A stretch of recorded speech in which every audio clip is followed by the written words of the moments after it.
한때 기적의 신약이라고 불렸던 약이 있었습니다. 세계 최초의 골관절염 유전자 치료제로 엄청난 주목을 받았죠. 그런데 어느 날 모든 게 갑자기 멈춰 섰습니다. 오늘 이 이야기에서는요, 코오롱 티슈진의 정말 극적인 추락, 그리고 재기를 위한 그 필사적인 노력의 중심에 있는 신약, TGC에 대해 속속들이 펼쳐보겠습니다. 여러분, 단 한 번의 주사로 그 지긋지긋한 관절염 통증을 싹 해결할 수 있다면 어떠실 것 같나요? 정말 엄청난 기대를 한몸에 받았던 이 치료제 뒤에 사실은 어떤 거대한 위기가 숨어 있었는지 지금부터 그 이야기를 한번 시작해 볼게요. 자, 그럼 이 이야기의 주인공부터 한번 만나봐야겠죠? 바로 TGC, 아마 인보사라는 이름이 더 익숙하실 거예요. 이게 뭐냐면요, 세계 최초의 세포 유전자 치료제였어요. 기존의 약이나 수술과는 차원이 다른 거죠. 관절에 직접 주사 한 방으로 통증도 줄이고 관절 기능도 개선한다니 그야말로 혁신적인 치료법을 목표로 했던 겁니다. 여기서 정말 흥미로운 지점이 바로 이 숫자 65%입니다. 이게 무슨 말이냐면 전 세계 골관절염 환자 중에 약 20%는 약물로, 한 15%는 수술로 치료를 받거든요. 그런데 그 사이에 낀 약 65%의 환자들은요, 이도 저도 아닌 마땅한 치료제가 없는 치료 공백 상태였던 거죠. TGC가 바로 이 거대한 시장을 정조준했던 겁니다. 초기 임상 결과는 정말 놀라웠습니다. 통증 완화랑 기능 개선 효과가 아주 뚜렷하게 나타났거든요. 이 잠재력을 인정받아서 미국 FDA의 임상 3상 시험까지 아주 빠르게 착착 진행될 수 있었습니다. 그야말로 탄탄대로를 달리는 것처럼 보였죠. 그런데 말이죠. 2019년에 모든 기대가 한순간에 와르르 무너졌습니다. 희망의 상징이었던 이 신약 개발 프로젝트가 갑자기 딱 멈춰버린 거예요. 도대체 무엇이 잘못됐던 걸까요? 위기는 정말 순식간에 닥쳐왔습니다.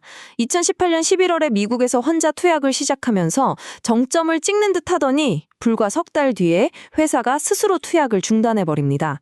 그리고 5월에는 FDA의 공식적인 임상 보류 명령이 떨어졌고요. 급기야 7월에는 한국에서 품목 허가가 취소되는 최악의 상황까지 가버렸습니다.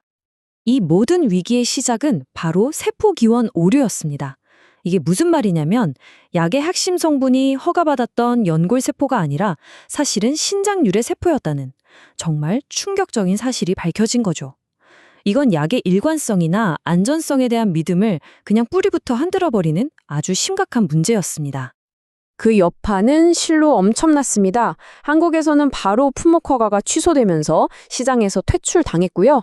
코오롱 생명과학은 이 처분이 부당하다면서 식품의약품안전처를 상대로 행정소송을 제기했고 이때부터 기나긴 법적 다툼이 시작된 겁니다. 1심과 항소심에서 연달아 졌지만 회사 측은 여기에 불복하고 대법원에 상고했습니다. 그러니까 이 품목 허가 취소를 둘러싼 법적 공방은 여전히 지금 이 순간에도 진행 중인 셈이죠. 자, 그럼 여기서 모든 게 끝이었을까요? 수년간의 노력과 그 엄청난 기대가 다 물거품이 되고 이 혁신적인 치료제는 그냥 이대로 사라져버리는 운명이었을까요? 이야기는 여기서 반전을 맞이합니다. 코오롱 티슈진은 포기하지 않았어요. 비록 세포의 출처는 잘못됐지만 이 신장유래 세포가 치료 목적에는 안전하고 효과적이라는 걸 입증하기 위해서 정말 방대한 양의 추가 실험 자료를 준비해서 FDA에 제출했습니다. 그리고 마침내 정말 극적인 전환점이 찾아왔습니다. 2019년 5월에 임상을 중단시켰던 바로 그 FDA가 약 1년 뒤인 2020년 4월 임상 보류를 풀어주고 시험을 다시 시작해도 좋다고 허용한 겁니다. 제출된 데이터를 검토해보니 임상을 계속 진행해도 괜찮다는 결정을 내린 거죠. 임상 재개 승인을 받은 후에 코오롱 티슈진은 다시 속도를 내기 시작했습니다.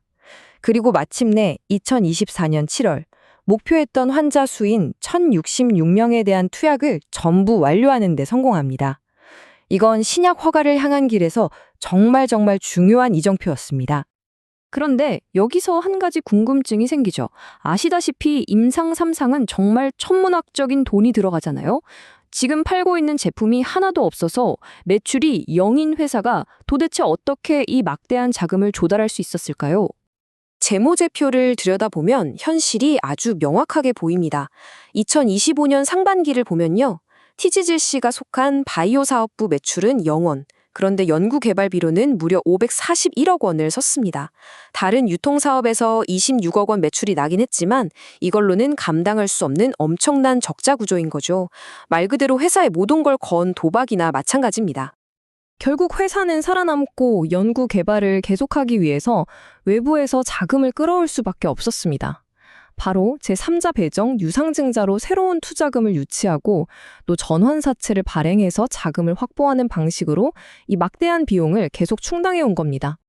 결국 이 한 문장으로 모든 상황이 요약되는 것 같습니다. 회사의 모든 미래는 이 단 하나의 임상시험 성공 여부에 달려있다. 성공하면 기적 같은 재기고 실패하면 회사의 존폐 자체가 위태로워지는 정말 극단적인 상황인 거죠.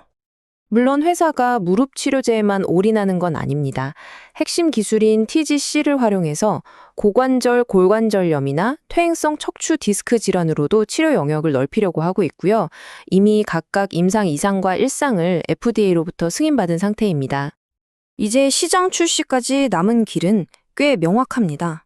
먼저 투약을 마친 모든 환자들을 2년 동안 쭉 지켜보면서 장기적인 효과와 안전성을 확인해야 하고요.